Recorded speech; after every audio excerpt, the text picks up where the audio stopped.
Et sans plus attendre, nous accueillons Monsieur Pascal Lemanac, qui représente Madame Nathalie Arthaud, candidate de Lutte ouvrière. Bienvenue à vous, Monsieur Lemanac.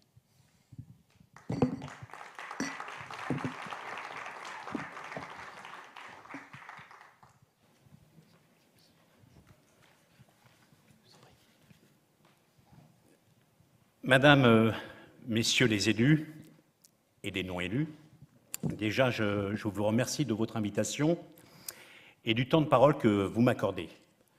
Ici, j'ai bien entendu que c'était l'égalité du temps de parole et non pas l'équité, ce qui est une bonne chose. Donc je représente Nathalie Arthaud, qui est candidate aux élections présidentielles pour Lutte ouvrière, qui s'excuse, qui n'a pas pu être présente parmi vous aujourd'hui. Je suis conseiller municipal Lutte ouvrière dans une commune, à Oissel, une commune de 12 000 habitants qui est en Seine-Maritime, à 14 km de Rouen, et qui compte 12 000 habitants. Et moi-même, je suis également ouvrier. Je travaille dans une usine de Renault à Cléon, une usine qui produit des moteurs et des boîtes de vitesse pour l'ensemble du groupe Renault. Alors, tout d'abord, je voudrais souligner le fait que les territoires que vous représentez recouvrent des réalités très différentes, suivant la taille et le nombre d'habitants des communes ou des intercommunalités. La question qui se pose est la situation des élus, leurs liens avec la population sont à bien des égards très différents entre les grandes villes du pays et les petites communes dans lesquelles je vis. Parler des communes, des maires, des élus locaux en général, si cela correspond à une facilité de langage, c'est aussi abusif que de parler des Français en général sans tenir compte des différences de classe sociale. Je sais combien les élus locaux doivent faire preuve de responsabilité et de dévouement pour résoudre les problèmes quotidiens, comme l'a démontré particulièrement la pandémie. Les masques, il a fallu très souvent que ce soit les élus locaux qui les achètent et les distribuent. Il a fallu s'adapter aux protocoles sanitaires successifs et souvent contradictoires dans les écoles, parfois même du soir au lendemain. Pendant la campagne de vaccination, les maires ont ouvert plus d'1 millier de centres de vaccination communaux à leur initiative et le plus souvent à leurs frais. Sans leur initiative, la campagne n'aurait pas fonctionné. Il a fallu aussi se soucier des plus fragiles et des plus isolés, à commencer évidemment par les plus anciens. L'État s'est appuyé sur les élus locaux quand il a besoin d'eux. Il sait, s'appuyer sur les élus locaux quand il a besoin d'eux. Mais bien souvent, en particulier pendant la dernière période, il les laisse seuls face aux problèmes à gérer. Pire, il les prive depuis des années d'une part de plus en plus grande de leurs moyens financiers. Je pense qu'on peut faire le parallèle avec la manière dont l'État traite les premiers de corvée. Vous savez, les soignants, les éboueurs, les caissières, tous ces travailleurs qui font tourner la société et qui ont continué au plus fort de l'épidémie, mais que nos sociétés rémunèrent si mal, comme l'avait dit en son temps Emmanuel Macron. Mais ce mépris de l'État qu'on retrouve vis-à-vis des élus locaux et de leurs problèmes est du même acabit. Depuis des années, la politique constante des gouvernements successifs a été de réduire la marge de manœuvre financière des territoires, en particulier celle des communes les plus petites. Sans remonter plus loin, on peut rappeler que sous M. Baroin, quand il était ministre du budget de Sarkozy, le montant de la dotation globale de fonctionnement a été gelé. Cela a continué avec le gouvernement de François Hollande, qui a taillé à la hache dans les dotations plusieurs dizaines de milliards en 3 ans à peine. Aujourd'hui, le président Macron se vante d'avoir stoppé la baisse, mais il n'a pas rétabli les montants antérieurs et les milliards envolés. Puis pour faire plaisir au MEDEF, qui le réclame depuis longtemps, il a engagé la baisse des impôts de production. Cette diminution a d'abord touché les régions, mais aussi les communes et les intercommunalités. Et ce mouvement risque de continuer, puisque plusieurs candidats à l'élection présidentielle veulent supprimer ces impôts parce qu'ils entendent obéir au chantage habituel du patronat. Patronat qui estime insupportable de payer des cotisations sociales et des impôts et menace, on l'entend souvent dans l'actualité, de délocaliser, voire de fermer des entreprises. Eh bien, le grand patronat prendra l'argent et il continuera à fermer les entreprises et à délocaliser, car depuis des décennies que cela dure, si les cadeaux fiscaux donnés au grand patronat avaient fait baisser le chômage et empêché la fermeture d'une seule usine, eh bien, ça se saurait. Pour les élus locaux, ce sera la double peine, car non seulement on vous aura privé de revenus essentiels, mais en plus, il faudra gérer les conséquences de la montée de la misère et du chômage, avec les magasins qui ferment, faute de clients, les centres-villes qui meurent, faute de magasins. Eh bien, à Lutte ouvrière, et dans cette campagne, avec Nathalie Arthaud, nous ne cessons de dénoncer la dictature exercée par le grand patronat sur toute la société.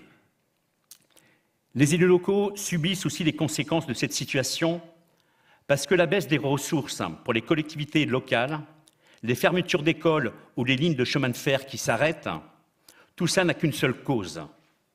Tous les gouvernements successifs réservent une très grande partie de l'argent public, non aux services publics utiles à tous, mais au grand patronat à fond perdu.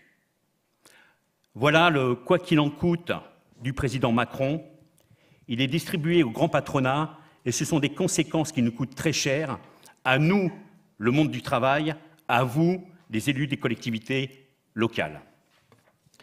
Merci, Monsieur Lemenac, pour votre propos liminaire, pile dans les temps. Et je vais donc passer la parole tout de suite à Nathalie Appéré pour vous poser les 3 questions. Bonjour. Bonjour.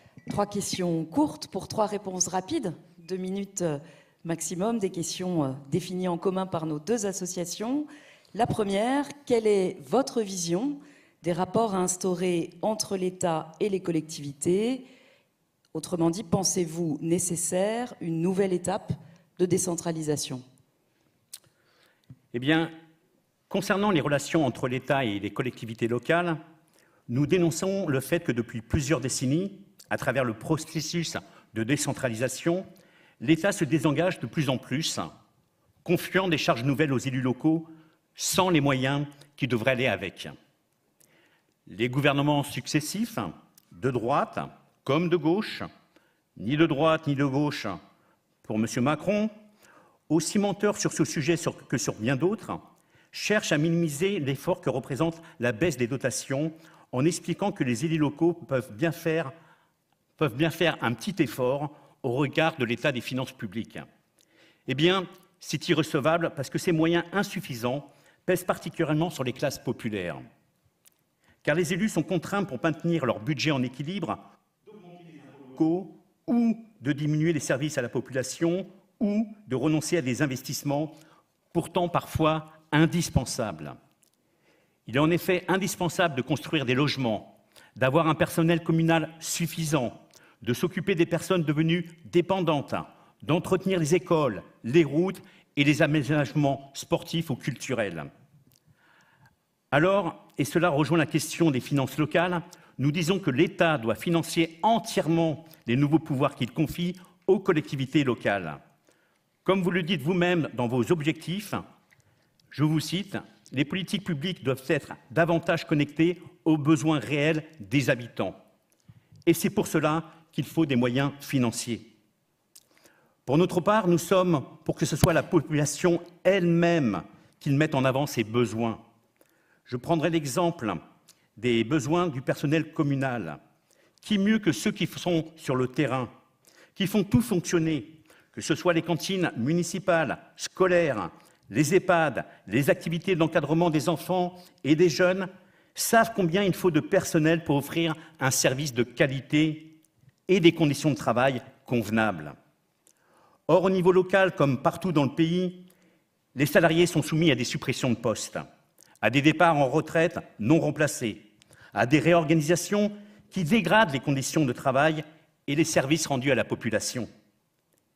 Si on partait des besoins des salariés et de la population, on verrait qu'on peut créer de très nombreux emplois. Et ce serait un bon moyen de faire reculer le chômage, ce fléau qui gangrène toute la société. Je voudrais signaler au passage que je trouve choquant que le gouvernement fasse pression sur les communes et sur les intercommunalités qui n'ont pas encore imposé aux salariés territoriaux un allongement du temps de travail. Car derrière un prétendument alignement sur les 35 heures, c'est une attaque inacceptable contre ces travailleurs essentiels. Merci beaucoup. Alors, réponse un peu plus courte peut-être pour les deux suivantes. Tout à fait. Quelle place accorderez-vous pour l'urbain et l'intercommunalité dans l'organisation territoriale aux côtés des régions et des départements?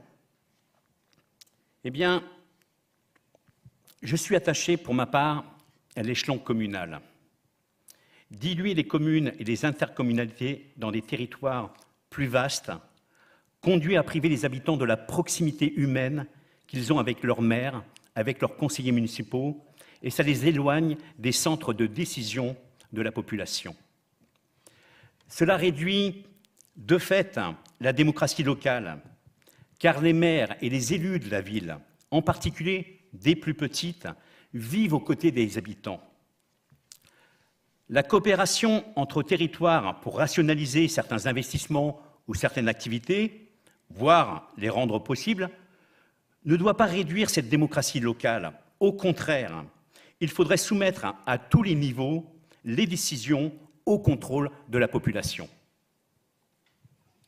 Et il vous reste précisément 2 minutes pour nous dire quelles sont les perspectives d'évolution que vous envisagez pour les finances locales et singulièrement la fiscalité locale. Alors, je répète qu'il est essentiel, en particulier dans cette période de crise, que les moyens financiers des collectivités territoriales servent aux services utiles à la population, à la création de maisons de santé dans les déserts médicaux, de lieux d'hébergement dignes pour les anciens, à la construction massive de logements, à l'accueil des réfugiés et des migrants qui fuient les guerres et la misère. On pourrait développer car ce ne sont pas les besoins qui manquent. L'argent public doit servir au service public, pas à subventionner le grand patronat. Bien sûr, pour répondre aux besoins de la population, il faut des moyens financiers qui dépassent le cadre communal. Il faut au contraire remettre en cause les choix faits par les gouvernements successifs depuis des années. En réalité, trouver des solutions aux problèmes financiers des collectivités territoriales nécessite forcément de s'attaquer à la logique capitaliste où c'est le profit privé d'une minorité qui passe avant l'intérêt de la collectivité. Merci de vous être prêté à l'exercice dans le respect du temps imparti. Enfin, pour terminer, la carte blanche que nous vous proposons, soit sur un sujet que vous souhaiteriez développer devant nous, soit le cas échéant pour rebondir sur l'une des propositions que nous formulons. Eh bien, je représente devant vous Nathalie Arthaud. Et donc, en conclusion, je dirais que dans cette campagne, je ne sais pas si vous l'avez entendu, Nathalie Arthaud ne fait pas de belles promesses, ni au monde du travail, ni aux élus locaux, qui en font d'ailleurs souvent partie. Nathalie Arthaud défend l'idée que dans ce monde capitaliste, pour défendre nos intérêts et nous faire respecter, nous devrons nous organiser et nous mobiliser collectivement pour imposer, entre autres, que l'État réserve l'argent public aux services publics plutôt qu'aux riches qui n'en ont pas besoin. Merci, Monsieur Lemanac. Si vous le voulez bien, vous avez respecté les règles du jeu. Si vous le voulez bien, nous allons vous remettre les propositions de nos deux associations aux candidats à l'élection présidentielle.